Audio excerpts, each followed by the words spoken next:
months. Hey Arjan, you see that article calling you outright from Daily Beast? The article calling me alt-right from Daily Beast? Yes. I saw that. They're not calling me alt-right, but they're saying that I have connections to the far right or something. Fuck, I forgot. They are I can't believe I wasted my money on you for 4 months hassle. They're saying that I have connections to the far right or some shit. Or at least like it's an article about how the dirtbag left has connections to the far right, and they mentioned me in it as a host of TrueAnon. You know? Yes, it is true that TrueAnon has a Turkish host. His name is Mehmet. Okay, he tweets all the time from the TrueAnon. Yes, there is a Turkish nationalist, Grey Wolf, that is by the name of Mehmet, who is the person who fucking tweets out from the TrueAnon account. Okay, it's definitely not Brace, but that's not me. Okay, I am subbing for 3 months for simping for a lifetime. I am Hassan, another Turk who is not a ultranationalist Grey Wolf, but instead a person who has a Twitch stream, and I hosted the TrueAnon friends on the stream, and also Matt Chrisman. I don't know why the fuck they made it seem like I was I don't know why the fuck they made it seem like I was one of the hosts of TrueAnon. You know, let me get in on some of that fucking Patreon money, guys. Okay, sorry, it's not written on the gray lady of the internet, the Daily Beast. Okay, if it's in a Daily Beast opinion piece that was written like a fucking fever dream, because I read this morning, like, goddamn, dude, this shit is so fucking insane. Like, they said Nick Mullen said the N-word on Bill Maher. Insanity. Like, where do they get this? Like, who fucking fact checks these articles nowadays? Like, well, what the fuck? About being late hassle. It's written like dog shit.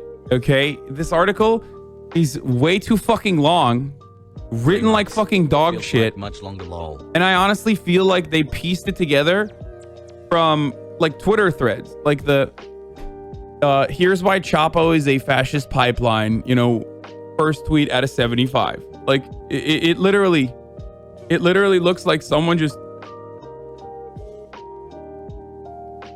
took hassle.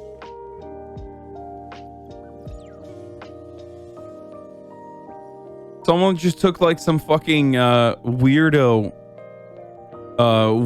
like love you, chat.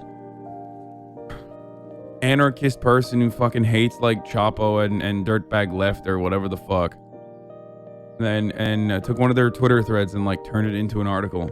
Starstruck, starstruck, starstruck, starstruck.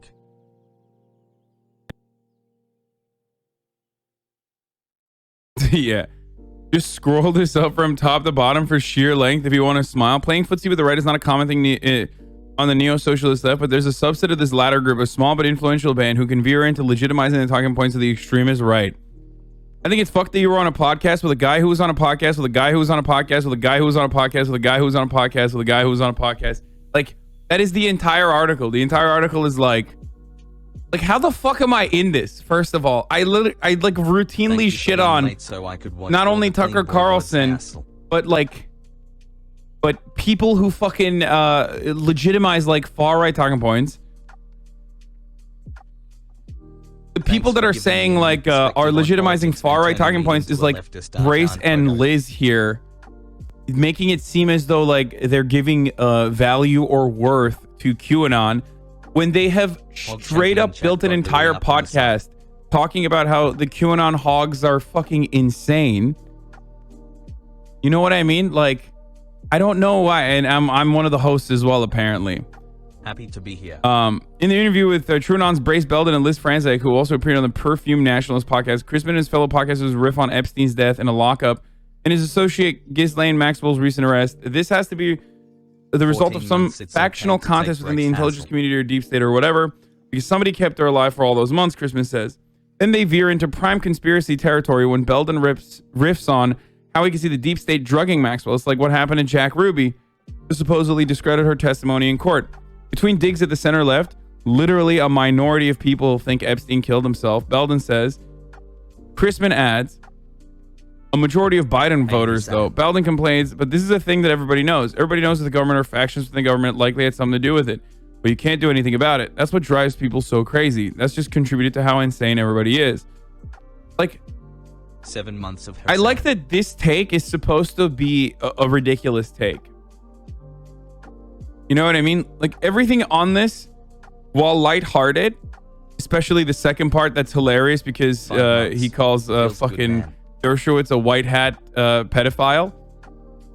Like everything in this article is like what is the bad part about like first of all, it's written like dog shit, but what's the bad part about what they're saying? Like why are you being critical of any of these takes? Love you, baby.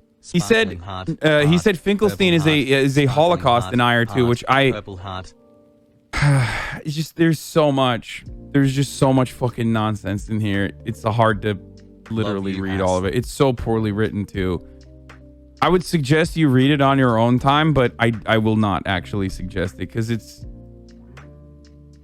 like not only is it fucking insane, okay, because it like pieces together people that routinely dunk on one another for stupid shit that they say.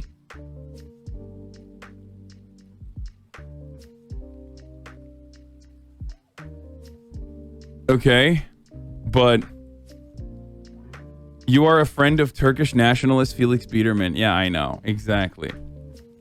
We love you so Here, much. let's look at this real quick. I want to see what this looks like. Stream, then that's what you got to do. The word podcast appears 30 times in this fucking been a part of this community in this fucking article, Thanks dude. For a great time, Hassel. Missed you today, BB. That's entirely too much, dude. That's entirely too much. You can't do that. Okay, QAnon's deranged. Oh, while the hosts agree that the QAnon's deranged her theory, and while Franzak cautions her co-host against granting single consciousness to every wing of the American bureaucracy working in tandem with each other, the three male hosts seem to nod at the conspiracy's appeal. Fucking disgusting male hosts. Hassel. In a discussion against Trump's lawyer and Epstein associate Alan Dershowitz, Christman jokes that Trump is a white hat pedophile who's trying to lure all the other pedophiles into a false sense of security and then spring the trap on them. Host Hassan Piker of the TrueAnon podcast exclaims, and that's how we tie this neatly back to the QAnon conspiracy. There you go, which is 100% correct, Belden jokes. No, Liz and Hassan say, it's 50% correct, says Christman more seriously. It's like 30, 40, 30%, says Belden. Later, when talking about QAnon's evolution into a Trumpist personality called, Christman declares, everything that's wrong and insane about QAnon comes for the end of the spigot. The first premise that the ruling class is a cabal of cannibalistic, psychotic sexual abusers is correct. Christman did not respond to a comment sent through Twitter. Much of the TrueAnon's approach tends to mix humor and seriousness in the same way it plays the third rail of conspiracy theories and their tropes. In one interview with the LA Review of Books, Belden said, I literally think that rich people are vampires in every sense of the word. Psychic vampires, money vampires, sex vampires, blood vampires. They have a totally different, absolutely warped sense of morality and society. Hope you're doing okay, Hussein. We appreciate you rising and grinding to give all us frogs some content. Love you to the moon and back, sparkling heart. Journalism, boys.